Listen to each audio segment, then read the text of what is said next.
Side खबरों के लिए सब्सक्राइब करें फ्लेम मीडिया और उसके बाद बेल आइकन को प्रेस करें ताकि सबसे पहले आपको मिले एक्सक्लूसिव खबरें।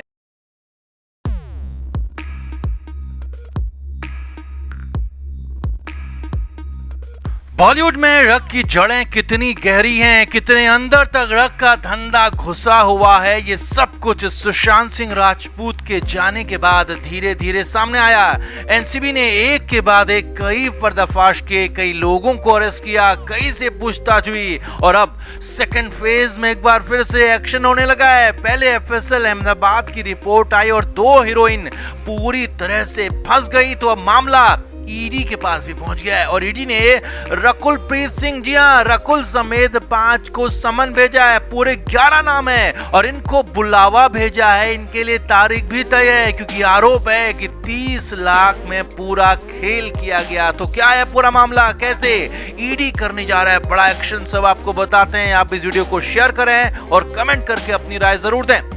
तो रग और फिल्मी दुनिया एक दूसरे के पूरक बन चुके हैं। लगभग साफ हो चुका है कि फिल्मी दुनिया में रग के बगैर कुछ नहीं होता। कोई ऐसी पार्टी नहीं होती जहां पर रग की खेप नहीं पहुंचाई जाती। कोई ऐसा इवेंट नहीं होता जहां रगियों का जमावड़ा नहीं लगता। और इसीलिए तो एनसीबी इस पूरे केस को बेहद गंभीरता और बेहद बारीकी से जांच करके आगे बढ़ रही है। अब इस बीच जो सबसे बड़ी खबर आई है वो हैदराबाद से आई है क्योंकि यहाँ पर बड़े केस में सीधे सीधे ईडी की एंट्री हो गई है और ईडी ने 5 फिल्मी हस्तियों को बुलावा भेज दिया है, समन भेज दिया है। अब इनमें पहला नाम है रकुल प्रीत सिंह का। जी हां, वही रकुल जो कि सुशांत सिंह राजपूत के जाने के बाद भी खूब चर्चाओं में रही थी और तब भी रकुल से पूछताछ हुई थी। रकुल पर आरोप था कि वो रिया की बेहद करीबी दोस्त है और आरोप ये भी था कि रिया के साथ उसके रग वाले संबंध थे। और अब यहाँ हैदराबाद में भी रकुल प्रीत सिंह को ईडी ने समन भेजा है। दूसरा नाम है राणा डुगुबाती। जी हां, बाहुबली के भल्लाल देव राणा डुगुबाती को भी समन मिला है। तीसरा नाम है रवि तेजा जो कि तेलुगु फिल्मों के बड़े नाम है और चौथा नाम है हीरोइन चार्मी कौर का। 5वां नाम है डायरेक्टर जगन्नाथ पुरी। इन सभी को बुलावा भेजा गया है। ईडी ने कुल 11 लोगों को तलब किया है। रकुल को 6 सितंबर की तारीख दी गई है तो वहीं राणा डुगुबाती को 8 सितंबर की तारीख दी गई है। वहीं 9 सितंबर की तारीख रवि तेजा के लिए तय की गई है और इन सभी को ईडी ने अपने दफ्तर में पूछताछ के लिए बुलाया है। और बड़ी बात नहीं है कि अगर ईडी इनकी बातों से सहमत नहीं होगी, इनकी बातों से संतुष्ट नहीं होगी तो इनको वहीं पर ईडी गिरफ्तार भी कर सकती है। जी हां, खबर है कि इस पूरे मामले में कुल 11 लोगों को बुलावा भेजा गया है जिसमें कई और बड़े नाम भी शामिल हैं, लेकिन फिलहाल यही नाम सामने आए हैं। अब ये केस वैसे ही बेहद चौंकाने वाला है और ऊपर से जो परतें खुल रही हैं वो और भी चौंकाने वाली है। तो पहले ये समझिए कि आखिर ये केस है क्या। असल में ये पूरा केस अभी का नहीं बल्कि 4 साल पुराना है। 2017 में तेलंगाना एक्साइज डिपार्टमेंट ने 30 लाख की रग सीज की थी और इसमें 11 लोगों के खिलाफ चार्जशीट भी दाखिल की गई थी और फिर बाद में मामला मनी लॉन्ड्रिंग तक आ गया। जी हाँ, रग के बहाने मनी लॉन्ड्रिंग का आरोप है। मामला फिल्मी हस्तियों तक पहुंच गया और आरोप लगा कि फिल्मी हस्तियों ने अपने पैसे को रग के जरिए, मनी लॉन्ड्रिंग के जरिए विदेश तक पहुंचाया और खूब माल बटोरा। इसके बाद तो बवाल हो गया क्योंकि इसमें फिल्मी हस्तियों का नाम जुड़ा हुआ पाया गया। हालांकि पहले एसआईटी इसकी जांच कर रही थी लेकिन अब खुद ईडी ने मामले में अपनी एंट्री करवाई है और सीधे सीधे रकुल प्रीत समेत बड़ी फिल्मी हस्तियों को बुलावा भेजा है, समन भेजा है और तारीख भी तय कर दी है। और अब बहुत जल्द इसका पूरा सच सामने आएगा, साफ हो जाएगा कि आखिर वो 30 लाख की रग कहां से आई, किसने मंगाई, कैसे लाई गई और कौन कौन इसके पीछे है, किसका पैसा इसमें लगा हुआ है। क्योंकि अब ईडी ने खुद इसका कंट्रोल ले लिया है। जो बड़े नाम है उनका फंसना तय है और साफ बात यह है कि ईडी इनकी बातों से संतुष्ट नहीं हुई तो गिरफ्तारी भी तय है। वैसे भी फिल्मी दुनिया में रग को लेकर कई खुलासे पहले भी होते रहे हैं। यहाँ पर कोई बड़ा एक्शन होता है तो एक और बड़ा खुलासा, एक और बड़ा एक्शन होगा। तो आपका क्या मानना है, क्या ये फिल्मी लोग इस 30 लाख की रग केस में शामिल होंगे? क्या फिल्म और रग का सीधा कनेक्शन कितना गहरा है? कमेंट करके आप भी जरूर बताएं और वीडियो को शेयर भी करें। Flame media report.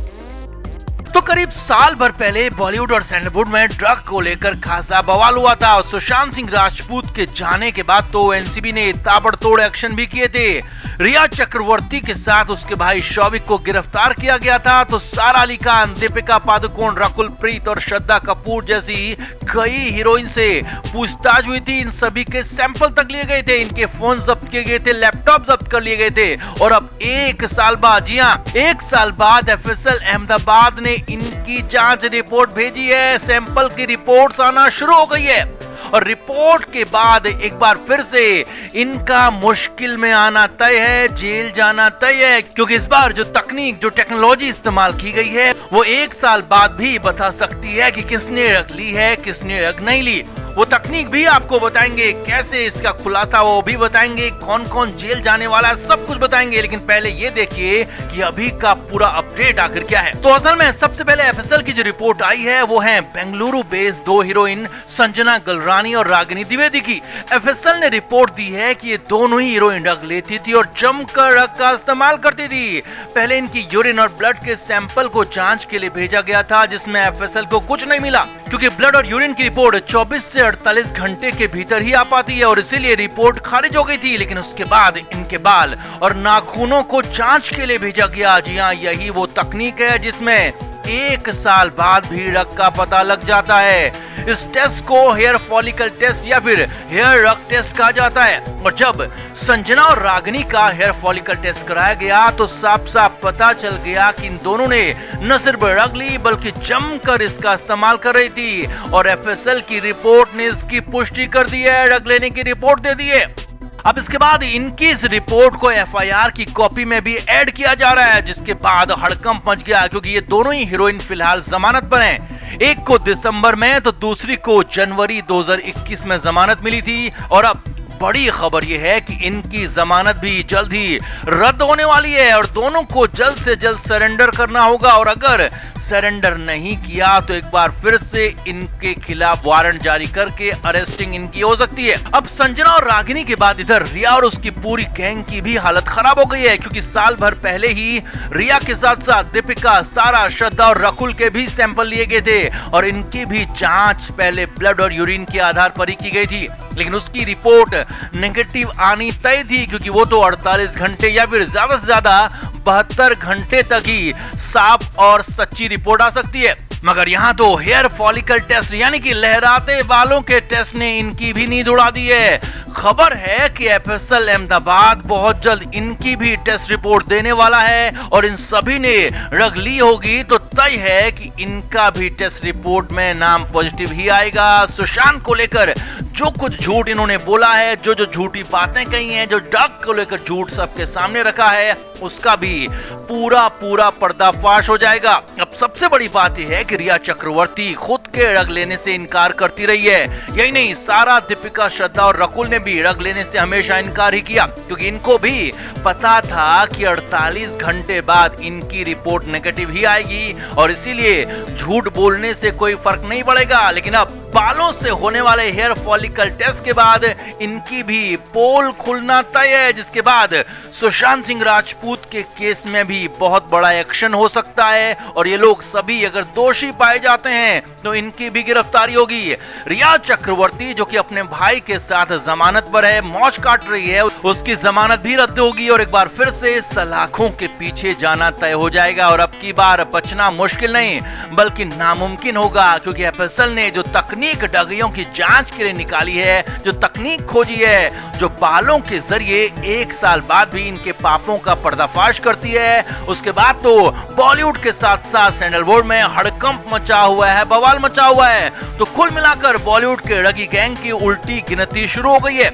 एफएसएल से रिपोर्ट आना शुरू हो गई है और फाइनली जमानत रद्द होने के बाद इनकी भी गिरफ्तारी तय होगी। तो आपका इस पर क्या कहना है? एफएसएल की ये रिपोर्ट कितना बड़ा अपडेट है? इससे सुशांत सिंह राजपूत के केस को कितना फायदा होगा? कमेंट जरूर करें और वीडियो को शेयर भी करें।